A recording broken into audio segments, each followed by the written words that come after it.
Welcome to the B-Sides and Beers podcast.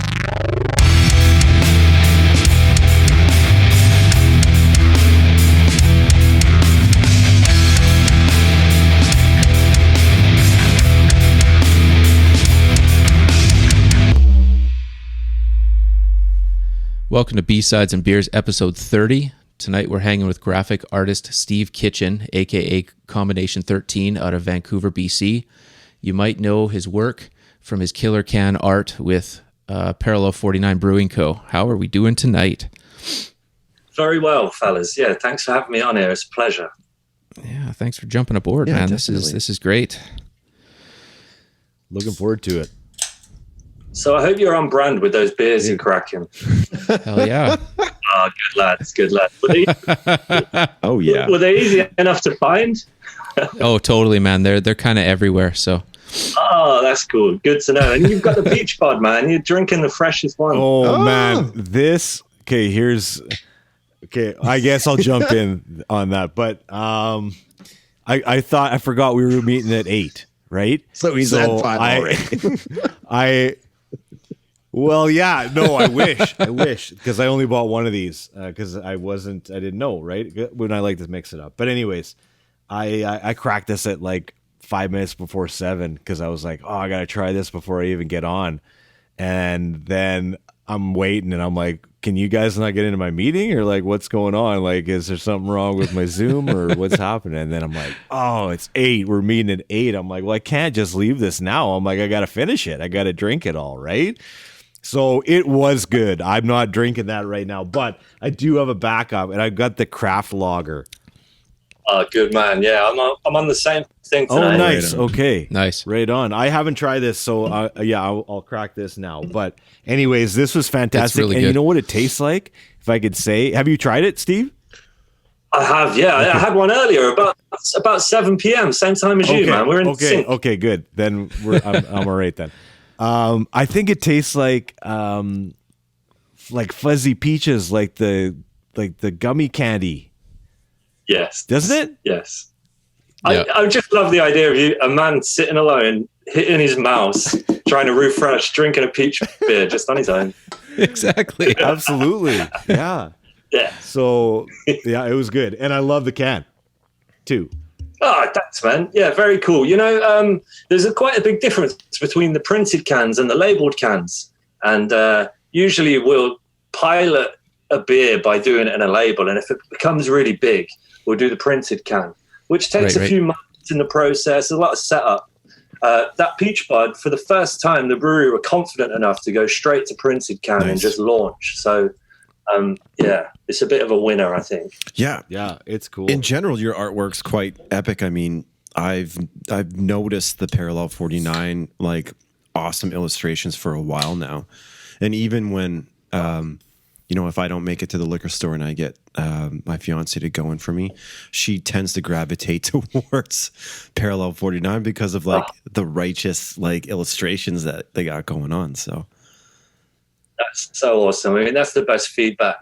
I was with the brewery when they first started in 2012, and believe it or not, they were one of the few breweries, craft breweries in Vancouver at the time. Wow. So looking around the liquor stores when I was first tasked with the job, I thought, I'm going full beans, like in a different direction to everyone else. And now even myself, when I go to the liquor store, there's so many colors, I find it hard to pick out my own beers. But back in 2012, they were sticking out like a sore thumb or a glamorous thumb, whichever way you wanted to look at it. Yeah, it's definitely necessary with the overabundance of choices. You definitely have to have something that sticks far out. Right.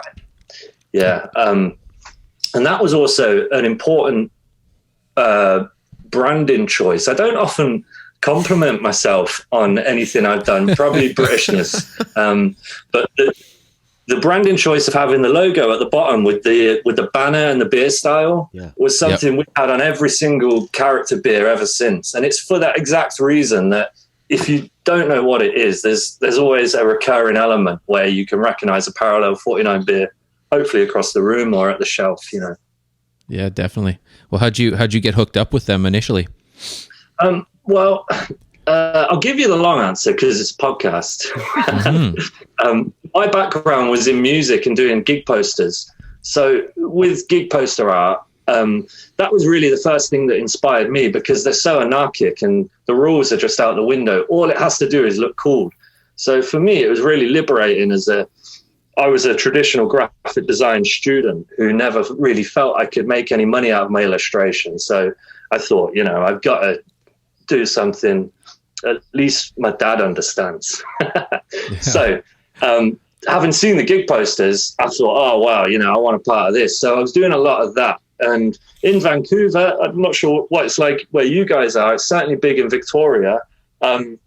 There's a lot of spaces and poster polls and stuff that get refreshed every week, and a lot of color and a lot of designs. And the Parallel guys had seen my stuff around Vancouver, which led me to them. And they basically said, we want what you're doing with these posters on our cans. So it's just carrying that same ethos across, it just has to look cool. It doesn't have to, particularly tick any boxes. Right. Well, it certainly does. So, man, I've been floored with all the art that I found anyway. So, but I've got the Hillbilly Ninja, which is wicked. Oh yeah. Yeah, and I've been a big fan of this Trash Panda one too, which is right. Cool. Yeah, I'm happy with Trash Panda. It's funny, the conversations we have at the brewery, arguing about the fishtail's too weird, or it's like, is this my job? Is this what? Well, who comes up with the ideas for the names of it? Do they just kind of give you an idea and you run with it, or is it, do they kind of leave it up to you to give them 5 ideas kind of thing and they pick from that? Yeah, it's a bit of a mad combination. There's no set way of doing it. And I would suppose it's a bit like writing music in some ways. I've named a number of the beers. Most of the big, what we call our core beers, which you guys all seem to be drinking, have been named by the owners. They're quite focused on the name and they've got that already. But a lot of the weird kind of releases, I've come up with ideas and named them myself. So yeah, it's a bit of a combination and no set way of doing it. Do you taste the beer? Like, are you tasting the beer and then coming up with that name, or do you just go blind on that? I go really blind, The brewers are really they're really creative guys, but they don't want to reveal too much. And they, so sometimes I remember there was an actual beer where I couldn't get the information from the brewer. They were being like, we're working on it, we'll let you know. And I said, look, I need the name so I can design the beer, and they wouldn't get back to me. And so I designed a beer called Riddle Me This, as in like it's a big riddle to find out what the damn. And they went great, and they released it. So that's awesome. Yeah. So did you come up with Jerkface 9000, or did they?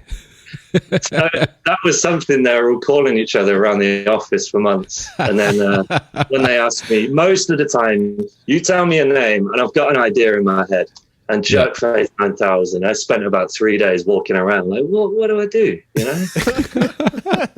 Well, was the picture on that one influenced by Flint from Prodigy? Because it looks so damn much like him. Yeah, right. Yeah, and it's a weird. You do wonder about the things that you collect subconsciously, and I just tried to draw the most obnoxious person I could. There was a few different sketches. I had him in a cinema wearing a really tall hat. I had him taking candy from a pram, like all these things that a Jerkface would do, but they just went for that one. And I don't know if you noticed, but he's pointing at himself. He's like dead proud of being a Jerkface, which is as obnoxious as they come, right? It's a good one. Yeah. The funny thing about that was we sent a bunch of it up to Alberta when it first came out, and we said, these are never going to sell up there. A pink can, and it's the biggest seller in Alberta. Really? Totally. Well, that was the first first anything of Parallel 49 that I saw was just that one on the shelf. And initially I just bought it as, you buy it for someone as kind of a joke kind of thing, and then you have it and it's great. And then you've just been hooked ever since kind of deal. So. Right. It's just ridiculous. It really is the most ridiculous thing I've ever done. So, Dane, what do you got? I've got drinking? the Salty Scott, which I've never tried before. It's pretty good. It's pretty really good. Yeah, I Yeah. like it. Originally, that label was actually the second iteration. The original one back in 2013 was one of our owners was on a stag party, and there was a photograph of him in a boat wearing a pirate hat. So the other owners slipped me the photograph, and we did the whole thing as a surprise for him. Of course, his name's Scott, and he can be salty at times, That's so amazing. it's perfect. How often do like inside jokes or like what do you call it? Like Easter eggs? Do you ever put any sort of like personal stuff that only your friends would get, or like? For sure. I mean, we did an advent calendar last year, and I had to come up with 24 names for that, and the guys aren't too precious about what names feature in there. So I've got all kinds of things. So I'm presenting friends with beers of inside jokes, and they're just losing their minds. It's good fun. Yeah. But I wouldn't want to talk about them. You don't want to let all the secrets out. I was looking at I was scrolling through, and then I came to Ruby Tears. And Steve, you got this story. It was like I gotta tell him this because my daughter's name is Ruby. So nice. yeah, but my older daughter would always spell her name Roobee. And so when she saw the label of Ruby Tears, she was like, that's how I learned how to spell Ruby, by looking at that beer can. And like, anytime you take me into the liquor store, I remember that every time I saw that can. So she's like, that's how I learned how to spell that, using that can. So there you go. That is wonderful parenting, that is. Isn't it? Yeah. Right. Like, you take her in the liquor store. This is how you spell your sister's name. Yeah. And then it would come home too, right? And then we would be drinking Ruby Tears at home, and then it was just there. So anyways. Beauty. Yeah. That was one of the first beers. I think we opened up with 4, and Ruby just was a hit right off the bat, and she's hanging in there. Yeah. 9 years later. Wow. Yeah, it's a cool label. Yeah, it's a funny one, really, because we don't have too many female labels. I find them a little bit sensitive to draw. When I'm drawing a guy, I can make the nose a bit bigger than it needs to be, or the chin a bit bigger. When you're drawing a female, you don't want to get those things wrong. So it's a bit of a careful process. And when you're going in front of 6 guys with a design, there's 6 opinions, and people have a lot of opinions about ladies' faces. Fair enough. Yeah. Yeah. Do you find that these 6, maybe I don't want to get anyone in trouble, but I'm just wondering, like, is there any sort of feedback that comes from them that you sometimes have to incorporate that you don't really want to? Or is there, like, do you have total freedom when it comes to, like, making up characters? Yeah, the guys are pretty good. On the most part, they give me a lot of freedom, and they'll suggest things, and they're quite sharp. They won't give me feedback for feedback's sake, just to sort of show that they're attending a meeting and throw something in there. We used to do a mixer pack called Brews Brothers, which was a pack full of collaborations, and we do a different musical theme every year. And one year, the last time we did it, that put a nail in the coffin, was a boy band theme. And I was like, no, boys, I just can't do it. And that has really been the only bone of contention that we've ever had. And the fact that the beer didn't sell means I get to play the boy band card anytime we're kind of debating something. That's fantastic. Have what would be a good one? New Kids on the Hop. Oh, nice. Didn't even think of it. Oh, dude. Steve, bring him into these meetings with you. I think you need to get him on your team right now. That was impressive. I'm in. Yeah, that was pretty good. Hey, Steve, did you do? I don't even know how to say it. Galaxior? Yes, I've done them all. I did them all apart from. I was on holiday when they wanted to do craft lager, so I didn't do that one. I've done all the others. So Galaxior is not yours? No, it is. Oh, yeah, it is yeah. yours. Oh, gotcha. Okay. It's like probably my favorite one. Like, I don't know what it is about that one. If you guys haven't seen that one, I'd look it up. Galaxior. Yeah. It's a double IPA. But I don't know what it is about that guy. He's just awesome. Yeah, it's like a Ming the Merciless Space Lord evil kind of dude. Yeah, I don't know. Yeah. It's pretty badass. Yeah, there's some weird things that come out in like I've got a sketchbook full of failed labels, which I'd love to reveal one day. That would They're be like, super it's too cool. weird, Steve. No one's gonna. You know what, Steve? I think You can- like if they would ever let you come out with a book, like a coffee table book Coffee table book. of Great those, idea. that would be wicked. Like, I've got one that has like old beer labels from like 1960 to like current, right? And it's just on the coffee table and you just like go through those, right? And I think your stuff would be awesome, and you could write like a little. I'm not trying to give you ideas, but you know what I mean. Like, it would be cool. It'd be cool to just flip through I think something like it's great. that. All you guys are feeding me ideas. Like, I'm taking these all to the meeting next week. I'm going to look great. You're welcome. And we'll throw some money that way too, because I'll definitely No buy one. kidding. So. Yeah. Yeah, absolutely. I would love to do something like that, because as a design student years ago, before the internet showing my age, Yeah. the design We're books there like too. that would be huge for me. So you don't leave that behind. I don't know how much younger people care about books nowadays, but for me to do a book like that would be amazing. Yeah, there would probably be a decent enough market for it in this age range anyway. So, and then really, I mean, the younger generation, when they grow up and they realize that a coffee table book full of your art is kick ass, why would they not want it? So, Nice. Can I put that quote on the back cover?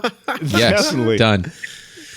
This is Absolutely. actually a great segue, because I wanted to ask you something, and this is perfect because speaking of like the younger generation and what they're into these days, I teach a class, and we do a little bit of 3D modeling and augmented reality and things like that. And I had a student ask me about NFTs. Like, can we do a project on NFTs? And they're so cool, they're so awesome, and so they may not be interested in books, although I'm sure they are. But like, there was a few students actually who were like really into the idea of, trying to make one, or at least understanding it a little bit better. So that's maybe I should explain myself a little bit more. It's a non-frugal token. Is that what it is? Fungible, Okay. I believe.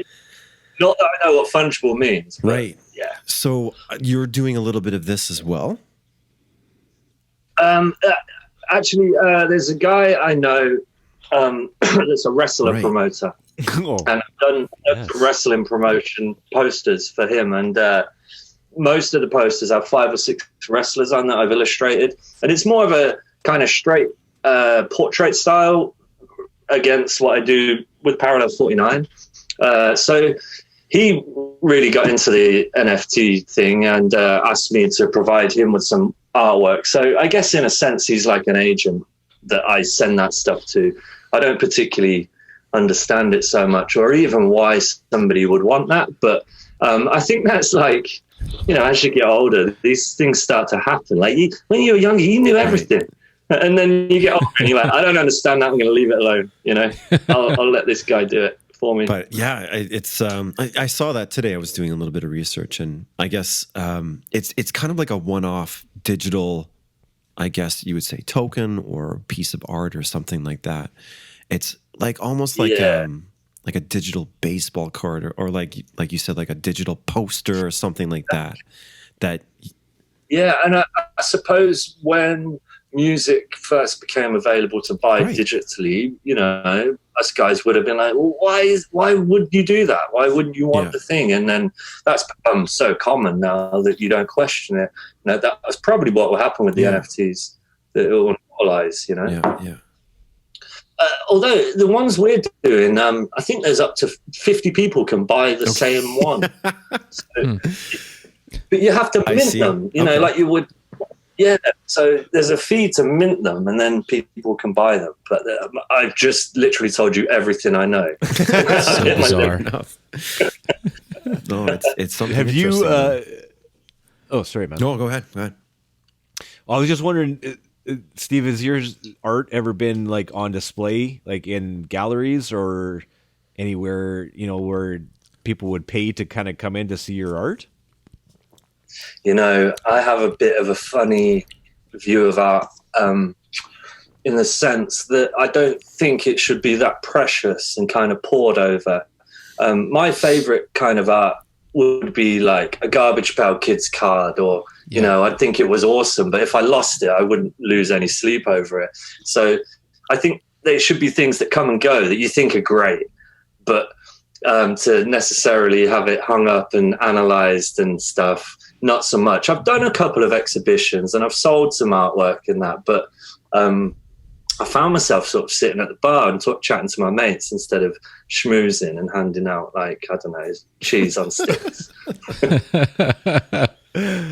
Some good ass cheese. Yeah. Yeah. I'll invite you to the next one, Mike. Oh, yeah. Please. Sounds great. But it's good. I can respect that. I like that approach, actually. That's yeah. That's I used to do when I did my art, you know, learning at college. I would be told what to do, and I would go straight to the final product, and then I'd have to work back and show my workings, because my brain is I don't know, I sort of see where I want to be straight away, and I blast it out, and I think it's great for about a day. And then I'm bored of it and I want to do the next thing. My favorite piece of art is always the next one I'm going to do. Right. Just a continuous excitement. Cool. So where did the combination 13 name come from? Is there any sort of background significance to it, or? That's a good question. When I was younger, I was knocking about with a load of friends back in England, and then there was 13 of us, and we'd meet up every weekend, and there was poets, singer-songwriters, artists, and I was like, guys, I've had enough. I'm going solo, and you're all welcome to contribute under my umbrella. You know, this sort of this big dream of us all succeeding. And within about 2 weeks, it was just me. So I just kept the name. What kind of music are you into, Steve?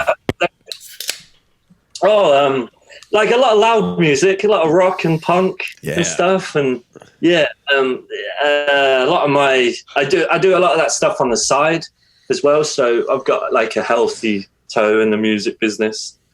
Yeah, so that's good fun for me, and I know a lot of bands and musicians here in Vancouver. I can call them friends, and that's always a buzz too. Very cool. What's your instrument? Oh, I play a bit of guitar, yeah, but not like, it's actually horrible for me to go and play, like, you know, before I'll play any music publicly, I'm like, it's a wretched feeling. And I'm like, why would I do this? I can draw, you know, like, what am I doing? Yeah. It's a different feeling. It's being on stage like that is a totally different feeling, right? Like, I don't know. Like, it feels like when I was on stage, though, it didn't feel like I was kind of the front and center. So it was not a big deal. It was like I was just going on to kind of back somebody else up. Okay. You were always hiding behind. So yeah. Yeah, you ever had one of them dreams where you're like naked at high school? That's what I feel like. Yeah. So, all you guys are musicians?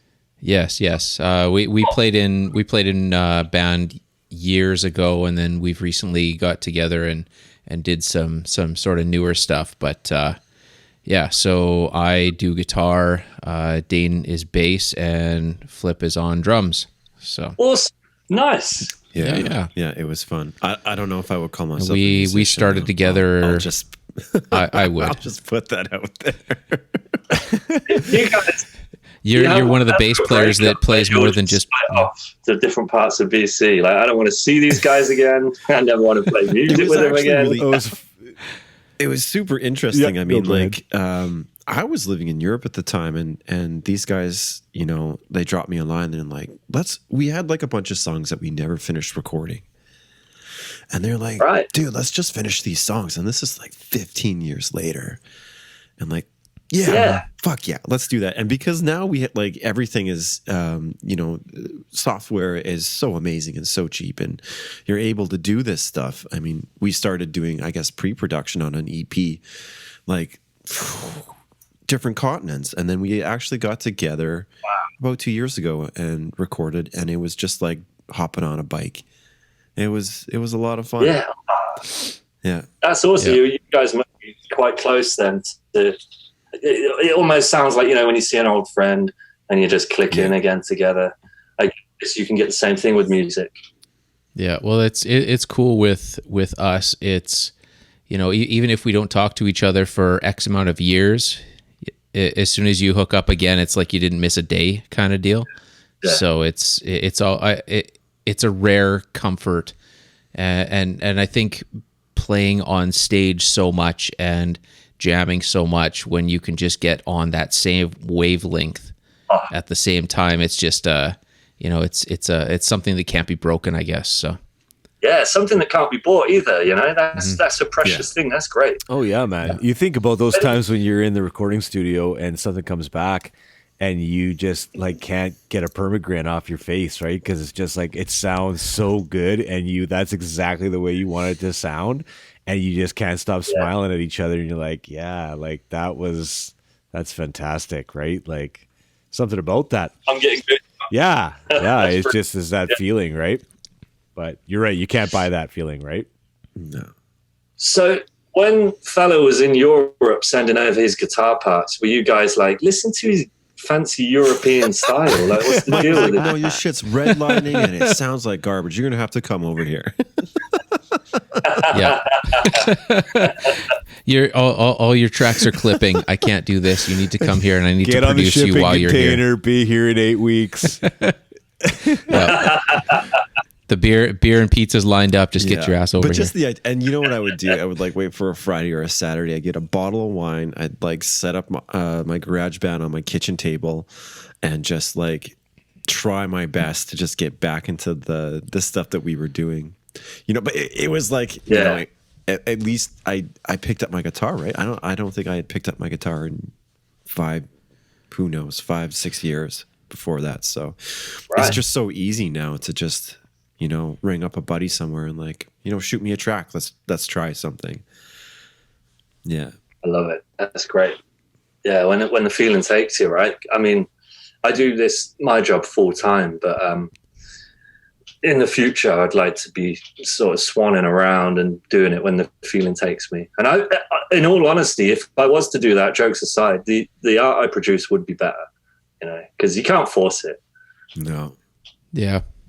So how many guys are you kind of working with now, Steve? Like, do you have different contracts that you're kind of running all at the same time, or is it just kind of by the job, or how's that work for you?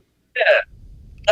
I'm with the brewery like the majority of my time, and there's a rock magazine I design the covers for in England. That's a regular couple of covers a month.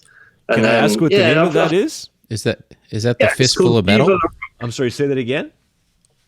Yeah, it's a weird name. Vive le Rock. Vive le Rock. Nice. You can buy it in chapters. Like, I've seen it and popped it to the front, like at Metro Town, but I don't know if anyone's buying Metro Town. Got to put that by the till. That's a hot seller. Yeah, I'm sitting there wafting it around. Like, yeah, I designed this one. Actually, there's a feature on me in the next issue, which is like, I'm stoked, really, because I've been reading rock magazines my whole life. You know, and then for me to be in one is ridiculous. Wasn't for music, by the way, for artwork. Yeah, nice. You did the interview already?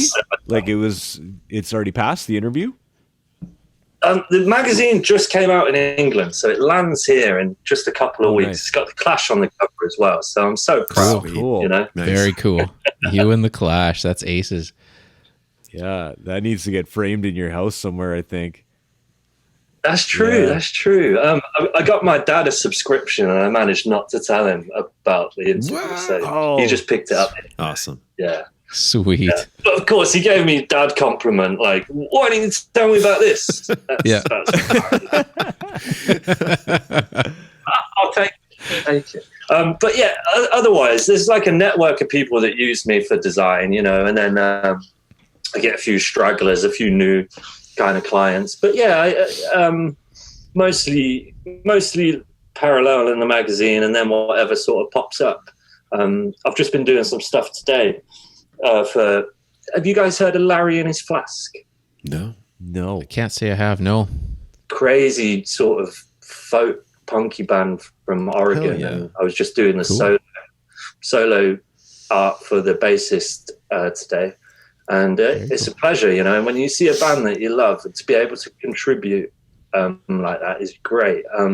There is a slight negative in the fact that I'm kind of changing the history of something that I love. So if you look back at albums that you love, you wouldn't change anything about the artwork, right? Right. So with that respect, albums that would have come out without my artwork on, I'm losing myself here a little.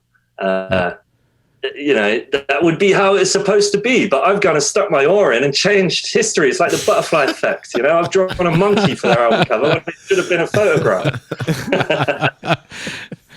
And does that link into you've got your reissue album covers you've done? You sent something where it's got like you've Rancid and Ramones, and I was going to ask you about that. Yeah, so I was hooked up with the guitarist from a big oi band from England called Cocksparrow. Okay. And they're quite a big inspiration to a lot of punk fans, a lot of punk bands as well, such as Lars Fredriksson from Rancid. Yep. And through his links, we were working with a label called Cherry Red in England that do a lot of reissues. And this guy would email me and say, we're doing Susie Quattro or the Bay City Rollers or something, you know, like, okay, it's a job. And then sometimes he'd just casually email me, we're doing the Ramones or, you know, Rancid. You know, of course, I play it cool, but ridiculous. I think, like I said in that feature I sent you, that my name would be anywhere near any of that stuff. It's amazing. No original artwork, of course, but just having your name in the credits of something like that is a bit silly. I do have a funny story about Lars Fredriksson from Rancid.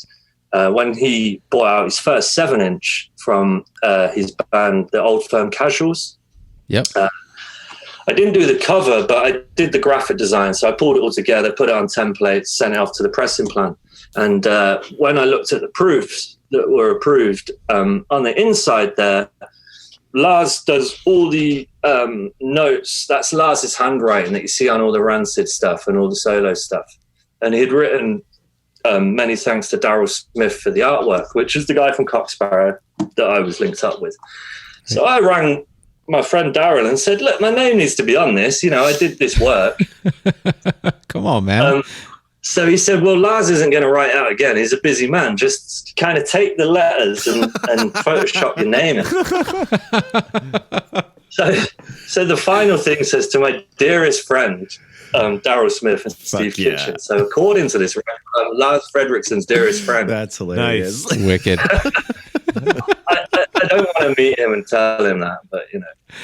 I was going to ask, do you get to meet some of these bands and some of these? I mean, they must be heroes to you. I mean, some of them at least. Yeah, I mean, Lars is, you know. Do you get to meet any of these people, or? Yeah, absolutely, and especially working with the Cocksparrow guy. We went down to punk rock bowling, and I was with my girlfriend there, and she likes her music, but she's not like tuned into who's who.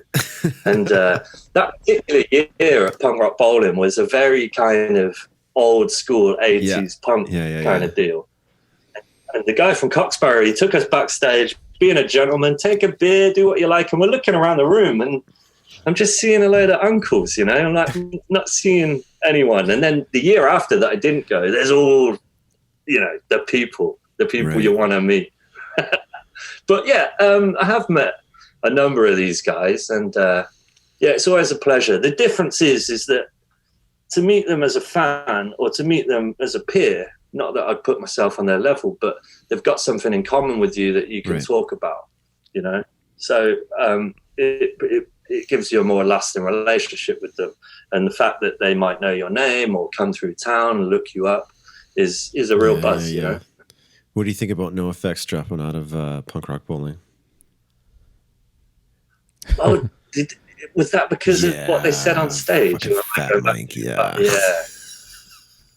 Yeah. I did a He doesn't change for NoFX anyone, man. cover, Oh yeah. recently, and it was ridiculous. It was the 7-inch club. I don't know if you guys are big NoFX fans. You would know about the 7-inch club. Yeah. I don't. I guess I'm not a big fan. I don't blame you if you don't know, but they release, I think it's 12 7-inches, and you need to subscribe mail order. It's the only way you can get them. Yeah. And I did one of these covers, and they just didn't get back to me, like Fat Wreck. It was kind of weird. And a friend of mine was subscribed, and he calls me up, and he just received the record printed in his hand, No way. before they've told me that it was done. So that took a bit of sorting out. But also, like punk rock, right? You don't get back to people. Yeah. You're on there. Just roll with it. Yeah. But yeah, again, like stoked. In fact, the artwork that I drew was of a friend of mine from a festival we went to in England a couple of years ago. He was so drunk in a bumper car. Is that what you call it over here? Like the Ram into each other with the thing up at the top that's doing all the sparks. Yes. Dodgem car or bumper car. Yeah, he was in one of those, and he was so drunk. He needed a token to operate the thing, right? And I guess they don't have that here in North America. They do in England. And he's just sat there with his thing in his hand. Everyone's going around, hitting him. He's drinking, just chilling. So that became the NoFX cover just for my own amusement, Fantastic. Beers and bumper cars. I love it. Yeah. That would be fantastic. Hey, Steve, what's your favorite Parallel 49 beer? Oh, well, that peach bod is doing quite well for me at the moment. I quite like. Yeah, I don't know what it is. It's like it's sparkling. Like it's totally different from like the beginning when you drink it, and then by the end you drink it. Like it's a different. I don't know. I've never had a beer like that. It's good. Right. What do you mean? Yeah, almost Sparkling. like Elaborate on this a little bit. Like it's like a white It's a claw? sparkling peach. No, like it. Well, kind of like it's a sparkling peach ale. So it Okay. like when you first like taste it, it kind of tastes like sparkling water, like sparkling peach water, kind of peach juice almost. And then it gets kind of a little bit sour at the end, like on the aftertaste. So it kind of tastes like gummy candy because it's like both of those, like sweet and sour. it's the closest you're going to get to a White Claw in a beer. Yeah. I think. There you go. I'll have to try one.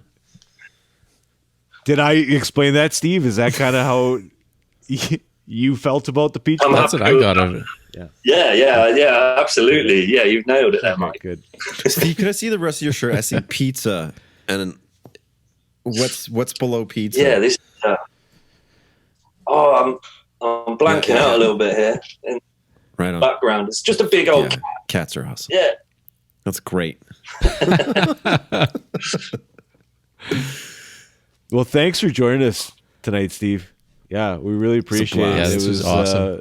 Fantastic, and we're kind of we're lucky to have you on here because I think that there's some good stuff that you talked about in relation to art, and we're all big fans. So Absolutely. thanks so much. It's a pleasure because I just plug away and do what I'm doing, and you don't really pat yourself on the back that much. So, just to hear people are liking it that aren't your friends, it's really cool. Absolutely. It's definitely deserved, man. Yeah. I mean, you're my friends now, of course. Yes. Absolutely. Yeah. Thanks so much. Yeah, It man. was great Thank to you. meet you. All right. Nice. Pleasure. Thank you, guys.